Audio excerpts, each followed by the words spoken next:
Dimanche, le vaccinodrome strasbourgeois ouvrait ses portes pour la première fois.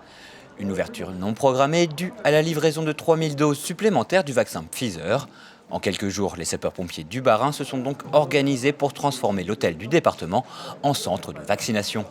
Alors que les premiers patients sont accueillis, dans les coulisses, les équipes du service territorial d'incendie et de secours préparent les injections. De chaque flacon, il est possible de tirer 6 à 7 doses. Un suivi précis est mis en place. Une fois préparée, la seringue doit être injectée dans les 6 heures. Au fur et à mesure de la demande, on va sortir les flacons 5 par 5 afin qu'ils soient reconstitués, c'est-à-dire qu'on rajoute du chlorure de sodium et qu'on sorte 6 à 7 doses par flacon. Et à partir de ce moment-là, une fois qu'ils ont été reconstitués, ils sont emmenés dans les boxes de vaccination où ils sont administrés au personnel éligible. La gestion est effectivement un peu complexe, surtout en fin de journée où il ne faut pas avoir trop de doses. Et effectivement, le pharmacien est là pour vérifier le nombre de flacons en circuit et le nombre de personnes encore à injecter jusqu'à la fin de la journée. Chaque patient doit remplir un questionnaire faisant le point sur sa santé. Avant de pouvoir accéder aux box de vaccination, il doit également avoir un entretien avec un infirmier des sapeurs-pompiers. Une équipe de médecins du STIS est là pour coordonner les aspects médicaux du centre, mais aussi pour rencontrer et informer les patients qui pourraient avoir des contre-indications. C'est de venir en complément des infirmiers qui viennent analyser le questionnaire que les personnes remplissent pour dépister les pathologies médicales. Et si effectivement les infirmiers pensent qu'il y a besoin d'une consultation médicale dans des situations d'allergie grave, dans des situations de pathologies particulières ou s'il y a des traitements particuliers qui sont pris par les gens, on fait une consultation médicale pour s'assurer qu'il n'y ait pas de contre-indication à la vaccination. Nous, en consultation médicale, on voit essentiellement des problématiques d'allergie. C'est la plupart du temps des allergies non graves qui ne posent aucun problème pour la vaccination.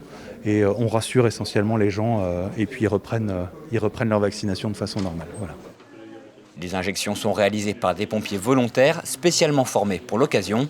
À terme, le centre devrait pouvoir réaliser plus de 2000 vaccinations tous les jours, raison de la mobilisation des soldats du feu. En effet, le service d'incendie et de secours constitue un important réservoir de main-d'œuvre, mobilisable rapidement. Le service départemental du Bas-Rhin, c'est 5000 sapeurs-pompiers professionnels et volontaires. C'est un réservoir qui nous permettra d'alimenter le centre. Pour l'instant, sur les 5000 personnes, 800 sont portés volontaires pour l'armement du centre. Sur certaines fonctions, comme les vaccinateurs, des formations sont nécessaires. On a formé 440 personnes au sein de notre service à la fonction de vaccinateur. Pour les autres fonctions, c'est les compétences de chacun qui sont mises en valeur.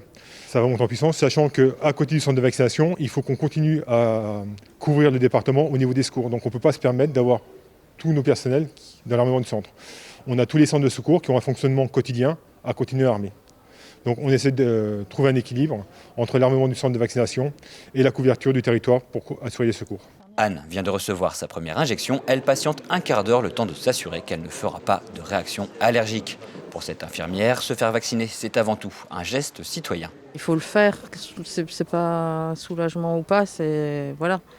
Pour retrouver une vie sociale plus libre, a priori c'est par là qu'il faut passer. Donc en tant que citoyenne, voilà, je m'engage.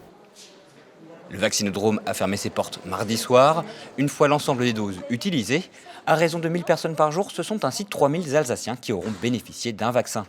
Pour le STIS 67, cette ouverture précoce et temporaire, c'est aussi l'occasion de tester leur dispositif. Aujourd'hui, on nous a demandé de nous organiser pour 1000 doses par jour, puisque c'est environ 3000 doses qui sont mises à notre disposition pour ces 3 jours qui viennent. Ça permet de tester nos procédures, donc sauf quelques petits ajustements, mais vraiment très marginaux. C'est quelque chose qui fonctionne plutôt bien et de ce que j'entends dire, les gens sont plutôt satisfaits de la manière dont les choses s'organisent. Et donc, effectivement, quand on vaccine 1000 personnes ou 2000 personnes, ce n'est pas tout à fait la même ressource journalière, mais avec un préavis de 2-3 jours, je suis capable de m'organiser pour mettre la ressource qui convient. Réouverture durable du centre prévue à la fin du mois. Pas de date officielle pour le moment. Si les équipes ont démontré qu'elles étaient prêtes, c'est en définitive le nombre de doses disponibles qui décidera. S'il y a une augmentation des doses et qu'elle peut être absorbée par les centres de vaccination en territoire, c'est d'abord les centres de vaccination en territoire qui m'apparaissent prioritaires parce qu'ils sont en proximité de l'ensemble de nos concitoyens. Mais si les doses augmentent encore très fortement, ici, nous avons la possibilité de faire plus de 2000 doses par jour, donc 14 000 doses sur une semaine, puisque nous serons ouverts. Quand nous serons en capacité d'avoir suffisamment de doses, nous serons ouverts tous les jours. Pour la collectivité européenne d'Alsace, l'expérience est positive. Le centre fonctionne. Son déploiement rapide témoigne d'une bonne coordination entre le STIS, la CEA, l'Agence régionale de santé et la préfecture. Il ne reste plus qu'à recevoir les doses nécessaires pour son ouverture définitive. On est prêt, en tout cas. Là, ce qu'on a voulu démontrer à travers cette expérience de ce week-end, c'est qu'on était prêt à le faire, que nous, on est dans les starting blocks selon le nombre de doses. Et puis après, quand on aura des doses suffisantes, l'enjeu, c'est dans quel délai on pourra vacciner tous les Alsaciens sur le territoire. Donc ça dépend du nombre de doses et ça prendra sans doute plusieurs mois. Inutile de se précipiter à l'hôtel de la CEA ou sur Doctolib, l'ensemble des créneaux proposés ont trouvé preneur. De nouveaux seront mis en ligne dès qu'une date de réouverture sera fixée. Bonne journée, merci. Merci vous aussi, au revoir.